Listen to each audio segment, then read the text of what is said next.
बिस्मिल्लाहिर्रहमानिर्रहीम। अस्सलाम वालेकुम स्टूडेंट्स, आप लोग देख रहे हैं स्टडी विद सर शिराज। और आज के इस लेक्चर में हम लोग डिस्कस करने वाले हैं मार्कोनी कर्व रूल। बेसिकली हमारे पास ये जो मार्कोनी कर्व रूल है that is one of the most important principal in the organic chemistry. और इस रूल को हम बहुत सारे डिफरेंट चैप्टर्स के अंदर यूज़ करते हैं जहाँ भी हमारे पास मल्टीपल बॉन्डिंग होती है, एल्कीन्स और अल्काइंस की बात की जाती है और उनके एडिशन रिएक्शंस की बात की जाती है, तो वहाँ पे इस रूल को हम बहुत ज़्यादा यूज़ करते हैं। सो इस रूल को सिर्फ इस चैप्टर के अंदर समझना ज़रूरी नहीं, बल्कि इस चैप्टर के अलावा भी ऑर्गेनिक केमिस्ट्री में इस रूल को बहुत ज़्यादा यूज़ किया जाता है।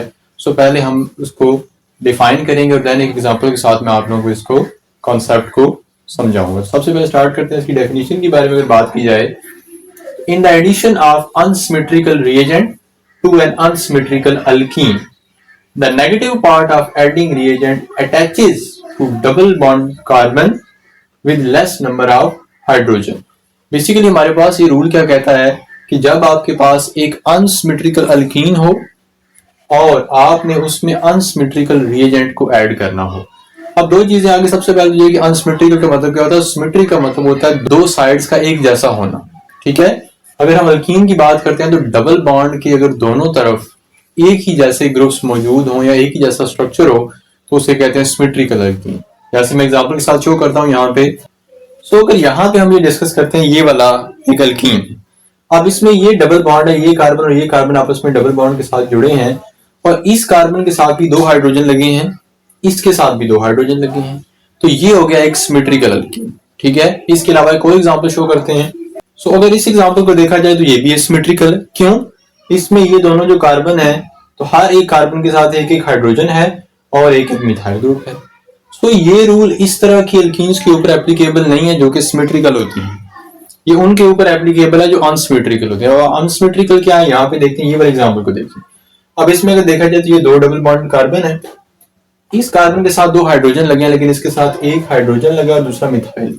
इसका मतलब है वो वाली अल्कीन्स जिनके अंदर दोनों डबली बॉन्डेड कार्बन के साथ एक ही जैसे ग्रुप्स अटैच ना हो या उनके साथ एक ही जैसी नंबर ऑफ हाइड्रोजन ना हो, उनको कहते हैं अनसिमेट्रिकल। अब इसी तरह से अगर बात की जाए अनसिमेट्रिकल रिएजेंट का, तो रिएजेंट मतलब कोई भी जो ऐड होने वाला मॉलिक्यूल है उसे रिएजेंट कहते हैं। और अनसिमेट्रिकल तब कि जब उसके अंदर चार्ज सेपरेशन हो, मतलब उसका एक साइड पॉजिटिव हो एक नेगेटिव हो, तो उसे क्या कहते हैं अनसिमेट्रिकल। जैसे यहाँ पे दिखाया है, अगर HCl है ये अनसिमेट्रिकल है। क्यों? इसकी एक साइड पॉजिटिव है एक साइड नेगेटिव है। अनसिमेट्रिकल अल्कीन होनी चाहिए, अनसिमेट्रिकल रिएजेंट होना चाहिए जो ऐड हो रहा है। अगर ये दोनों कंडीशंस पॉसिबल होती हैं उसके बाद ये जो मार्कोनी का रूल है ये एप्लीकेबल होता है। और किस तरीके से एप्लीकेबल होता है कि जो नेगेटिव पार्ट होता है एडिंग रिएजेंट का वो उस कार्बन के साथ अटैच होता है जिसके साथ कम नंबर ऑफ हाइड्रोजन हो। मतलब अगर यहाँ पे देखा जाए तो इस डबल बॉन्ड कार्बन के साथ कितने, एक हाइड्रोजन है, इसके साथ दो हैं। और यहाँ पे इसका जो नेगेटिव पोर्शन है कौन सा, Cl, इसमें नेगेटिव है। तो अगर प्रोडक्ट बनेगी तो हमारे पास ये जो Cl है ये इस कार्बन के साथ लगेगा जिसके साथ नंबर ऑफ हाइड्रोजन कम है, इसके साथ नंबर ऑफ हाइड्रोजन ज्यादा है, इसके साथ ये नहीं अटैच होगा। अब आप ये समझ सकते हैं कि हाइड्रोजन उस तरफ जाएंगी जहां पहले ज्यादा हाइड्रोजन है, ठीक है। इस तरीके से भी आप इस चीज को समझ सकते हैं। डिफाइन आपने नेगेटिव पार्ट के वाले से करना होता है, लेकिन अगर आपको ऐड करके एग्जांपल में मॉलिक्यूल बनाना पड़े प्रोडक्ट, तो आप ये सोच सकते हैं कि जहां पहले हाइड्रोजन ज्यादा लगी होंगी वहां एक और जगह हाइड्रोजन लग जाएगी ताकि वो इकट्ठी हो जाए। तो यही यहाँ पे हुआ है कि यहाँ पे पहले दो हाइड्रोजन थी तो यहाँ से भी हाइड्रोजन उतर के इधर ही जाके लग गई, हमारे पास क्या है, फिर जो पिछला हिस्सा बच गया वो क्या है, क्लोरीन बचा और वो जाके यहाँ पे अटैच हो गया है। अब हम क्या है, बेसिकली हमारे पास जो स्टार्ट हमने करना था वो बेसिकली रिएक्शंस ऑफ अल्कीन्स हैं और उसी रिएक्शन में जो दूसरा रिएक्शन है एडिशन ऑफ हाइड्रोजन हेलाइड या एडिशन ऑफ HX, ठीक है। तो उसको एज एग्जांपल लिया है। अब हम देखते हैं कि अल्कीन्स जो है वो एडिशन रिएक्शंस देती हैं क्योंकि इनमें डबल बॉन्ड मौजूद होता है और उसके अंदर हैलोजन एसिड यानी HX मतलब HBr या HCl ऐड हो सकता है। और जब वो ऐड होता है तो तब क्या है, मार्कोनी कर्व रूल फॉलो होता है अगर आपके पास अल्कीन जो है वो अनसिमेट्रिकल हो। मैकेनिज्म बड़ा इंपॉर्टेंट है, आपके पेपर पॉइंट ऑफ व्यू से अक्सर आ जाता है लॉन्ग क्वेश्चन में कि explain the Markovnikov rule, ठीक है, for the addition of hydrogen halide. तो आपने उसे इस तरीके से एक्सप्लेन करना। मैकेनिज्म देखिए बड़ा इंपॉर्टेंट है।